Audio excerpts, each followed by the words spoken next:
Most beginners would approach modeling the gaps between car panels by creating one of the panels first, and then once that first panel is finished, they will go on to create the second panel, and they will manually try to align the geometry so that they get a little gap between the panels. Now the problem with that is that since you're manually adjusting the positions of your vertices and your edges and your faces, it's very difficult to get a consistent gap width between the panels, so it's going to look a little bit shitty. And also if you look at it from the side, you're going to see the surface is not continuous, and continuity is one of the most important parts of making car surfaces look pretty. So here's what I think the right way to cut these panels is, and if you disagree with me, you should go ahead and join our Telegram channel. There's a link for that in the description. You can send a couple of pictures, a couple of messages to show us a better way to do this. And maybe if it is indeed a better way, maybe I'll make another video about that. Anyway, I have this car right here that I'm about to cut up. I don't really want to make this a full car modeling tutorial, so I'm not going to show you how I made these panels in this video. But if you want to learn about the right way to make car panels, I got a video about that as well. It's going to help you out. And also if you want to see how I modeled this entire Aston Martin, I'm doing a full course for that on Patreon. And that's also available for members on my channel, so you can find that beneath the video. But anyway, we have this finished surface, and now we want to have a cut. If you look at this reference image here, there's a cut in the back. This is the side of the trunk, I suppose. And also if you look at this from a different angle, you can see the cut goes all the way to back here. So in my model, it's going to be something roughly like this. We're going to have the cut over here, then we're going to have a couple of edges going over here. We're going to have to cut straight through here and connect it back to around this point in the back. So how do we do that? Well, first of all, here's the problem. If I just start creating this cut right now, I currently have a pretty low poly surface, which is under the influence of a subdivision surface modifier. If I take away the subdivision surface modifier, then it becomes a little bit shitty. It's a little bit low poly. It will do good for a video game, but if you're trying to do nice close-up shots and animations and shit like that, you're gonna want this to look much smoother. So that's why I'm using the subdivision surface modifier. But if I try to create the cut while I have the subdivision surface modifier, let me show you what happens. I take this edge segment over here, for example, I press Ctrl B to create a little bevel there, and then I delete the faces, and as you can see, it's not looking too bad, but now this surface at the top here is not continuous, and it no longer aligns properly with the curve that I wanted to follow. So take a look at it from this angle. You can see there's like a sharp change in the direction of the curve, and that's not very good. It's not that much of a problem here, but there are other areas where it's definitely going to be a big problem. For example, if we would try to make that cut over here where we want these two edges to connect perfectly, I can create a little bevel there. I can delete the faces, and of course we would have to sharpen these edges on the inside. But you can see now this shape is very different from the curve that we have here, and that's just going to look like shit. You can't have that if you're trying to do some kind of professional visualization. So we need a subdivision surface modifier to make everything look nice and pretty, but we can't have it active, so we just have to apply the subdivision surface modifier, and then we get a whole bunch of new geometry. Now be careful, because when you apply the subdivision surface modifier and when you continue to do a little bit more work, you won't be able to undo this after a while, and then if you need to make some major changes to the shape of this object, it's going to be very difficult because of how much geometry you have.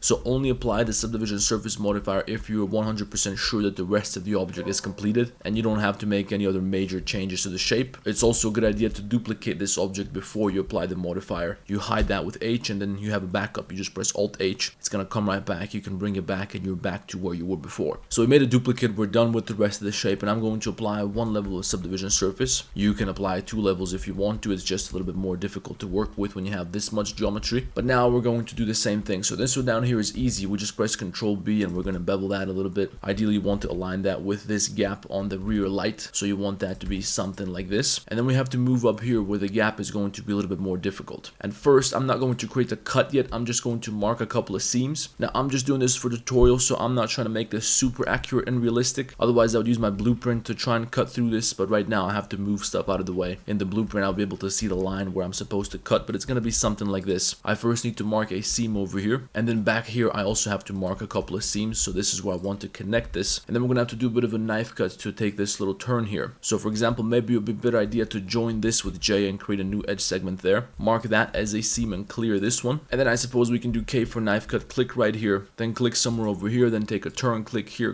try to make it a little bit smooth and round. Of course, once you make the cut, it's still going to be a little bit jagged, so you might have to slide some vertices back and forth to make it look a little bit smoother. For example, we're going to slide this one so it's not such a sharp corner.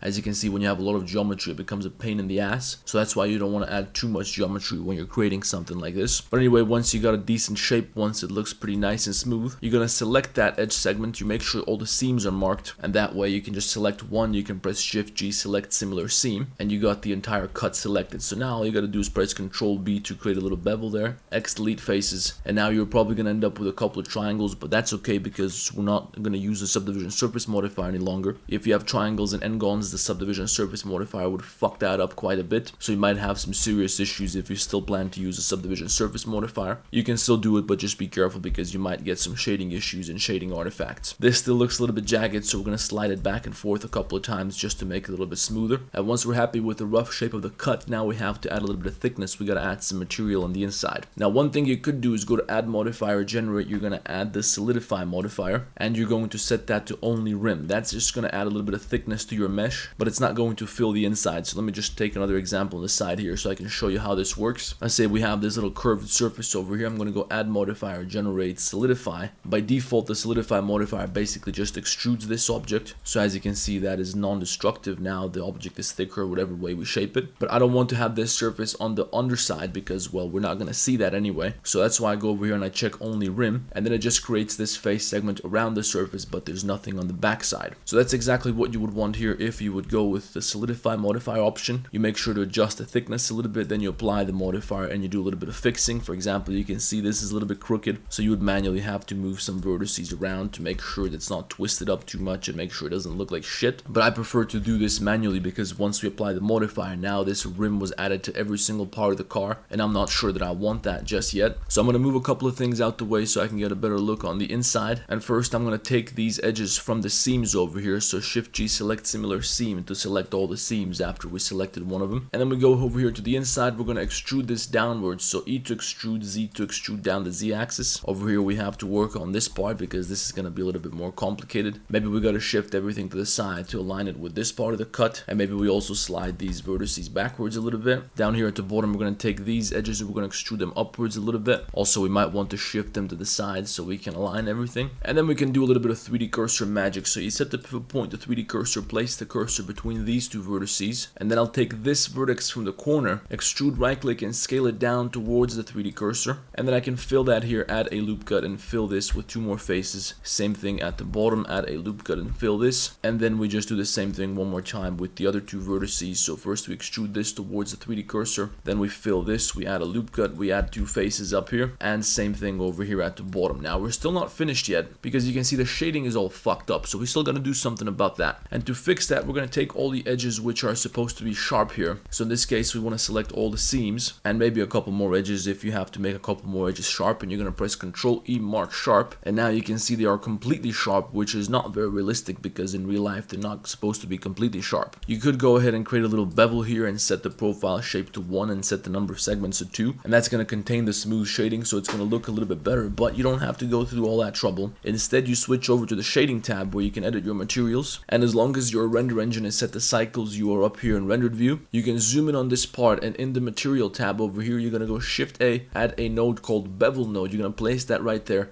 Plug that into normal, turn up the samples to 16, and just reduce the radius to something that looks a little bit better. So in this case, it's going to be something like 0.002 or something like that. And as you can see now, this edge is no longer completely sharp. Now it looks quite pretty. So in my opinion, that's the right way to create these gaps between the panels on cars. If you guys want to learn a little bit more about the tools and techniques which you saw me use in this video, I explained quite literally every single tool and technique that I ever used for modeling in Blender in my Blender masterclass course, so you can check that out. There's a link in the description. If you want more car modeling tutorials, the full course for the Aston Martin DBS Superleggera is in progress on my Patreon page, and it's also available for members. Don't forget to join the Telegram group, like the video, subscribe to the fucking channel. Let me know down below what you want to see next, and I'll see you in the next one.